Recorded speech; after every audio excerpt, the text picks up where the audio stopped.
топтарға бөлінетін боламыз. Астында сессионный зал деп тұр, құрметті әріптестер. Мен залды 3-ке бөлемін.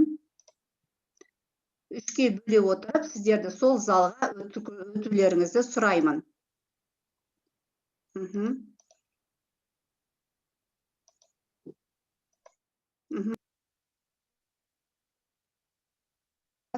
Бізде бірінші залға мен қазір мұнда Мирасты жіберейін.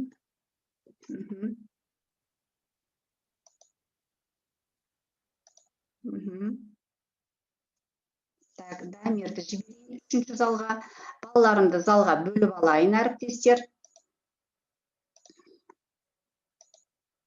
Так, Нұржігітті жіберейін екінші залға. Райхан апайды жіберейін екінші залға. Роза Қайырбекованы жіберейін үшінші залға. Мұнда кірмеген әріптестер маған көрініп тұр. Мен мұнда жерде залға бөліп қояйын. Так, Еркебұланды екінші залға жіберейін.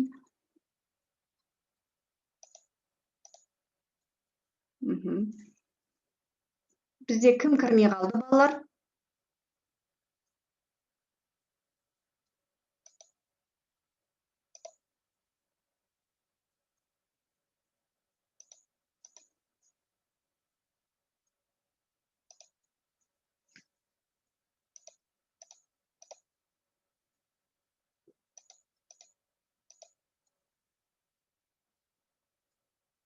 Нұрсұлтан, мені залда ойнатып жібердіңіз ғой?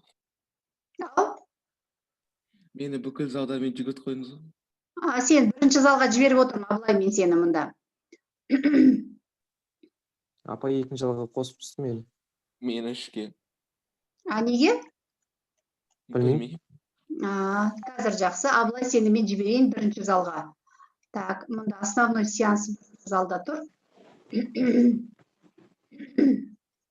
Жақсы, талқылай беріңдер. Бөлімдер бойынша жұмыстарыңды жасап талқылай беріңдер.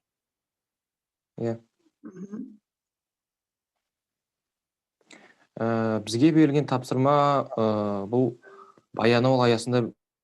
Сендерге жеттім. Сендер Қаныш Сәтбаевтың басты кейіпкерді тұжырым картасына салуларын керек еді. Яғни берілген бөлім сендерге Алатау баурайында. Талқылап жатырмыз ба? Жақсы. Қазір общий залға шыққан кезде балалар сол жұмыстармен таныстыратын боласыңдар. Мен барып екінші залды көріп келейін. Жақсы.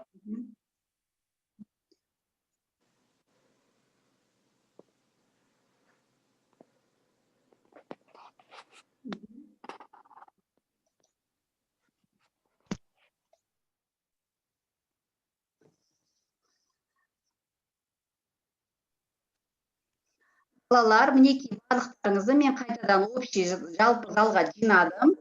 Яғни топ бойынша берілген жұмыстарыңызды жасадыңыздар. Енді талқыланған жұмысты осында қазір демонстрация экран жасайсыздар. Бірінші топ бізде Баянауыл аясында бөлімін кімге доступ берейін? Топ басшысы кім бірінші топта? Апай маған. Ахметова Абылай. Абылай, сені заған доступ беремін. Абылай доступ бердім. Жасаған слайд кестелеріңді ортаға көрсетсеңдер болады. Демонстрация экранына сала қой. Жақсы, Абылай. Ал топтың ішінен кім бұны айтып шығады бізге? Мен, апай. Жақсы.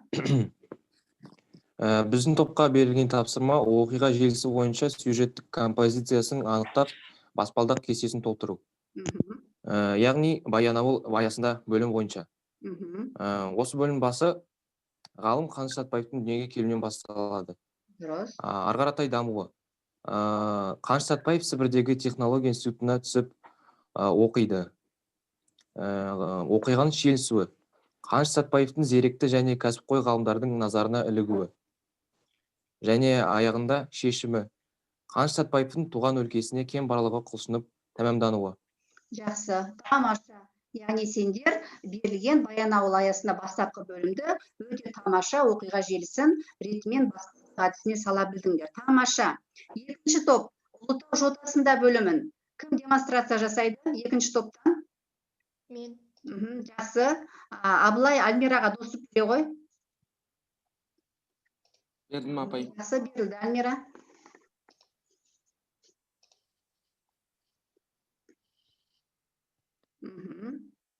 Так, екінші топтан кім сөйлейді? Адина барсың ба? Сержан, Иә. Еркебұлан екінші топтан кім сөйлейді? Ал айта қойыңдар.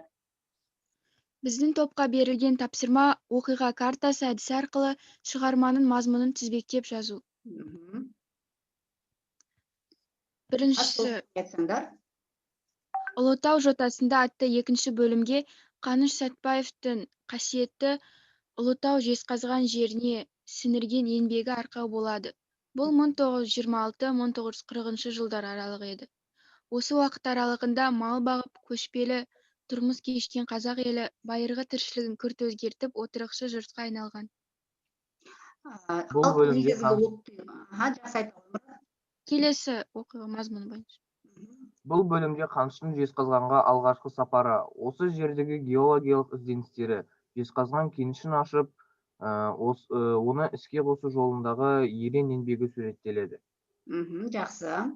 Келесі. Қазған кенішінің болашағына күмәнмен қарағандарға бұл жердің құнарлы, кенге бай екенін дәлелдеуге түрлі кедергілерге жолығып, қиындықтарға тап болады. Жақсы, Нұржігіт. Келесі. Геологиялық көрегендігінің арқасында өз дегеніне жетеді. Жақсы, Ол Еркебұлан. өмірінде болып жатқан жайттарды үнемі хатқа түсіріп, Таисамен бөлісіп отырады. Жақсы, Еркебұлан. Яғни 6 негізгі оқиғаны атап шықшы, Адина, мына жерде қызылға толтырған оқиға картасы бойынша. Біз атап Атап шықтыңдар, иә? Геологиялық ізденістері, Қаныш Сәтбаевтың еңбегін, нақты 6 оқиғаны жаза білдіңдер де толықтырып айттыңдар. Тамаша. Үшінші топ, Алатау баурайында бөлімі. Үшінші топ. Кім айтады? Қазір апай.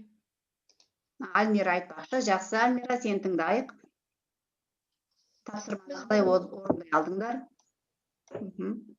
Үшінші бөліміне тұжырым кестесін жасайтын боламыз. Шығарманың басты кейіпкері Қаныш Сәтбаев. Дауысын шығара ғой, иә. Кейіпкерге тән қасиет, ұлтымыздың кемеңгері, өмірінің 50 жылын, ғұмыр жолын айқындау үшін сарп еткен ұлы тұлға. Жақсы, Нұрсұлтан. Дәлелдерін. Рамазан. Автор шығармасын Сәтбаев ғаламшары ғарышты мәңгі шарлайды деген сеніммен аяқтайды. Жақсы, Рамазан. Толықтырасың ба, Альмира? Келесі Дамир айту керек. Дамирге бөлдің, жақсы. Топ басшысы бөлген екен. Дамир бар ма? Айта ғой. Жақсы, өзің қорытындыласаң болады. Кейіпкер ұлы ғұлама ғалым, ұлы академик және өте еңбекқор адам болған. Деп оқиғаны тұжырым кестесіне сала білдіңдер. Басты кейіпкер әрине Қаныш Сәтбаев. Жақсы, Альмира, енді достықты маған бере ғой.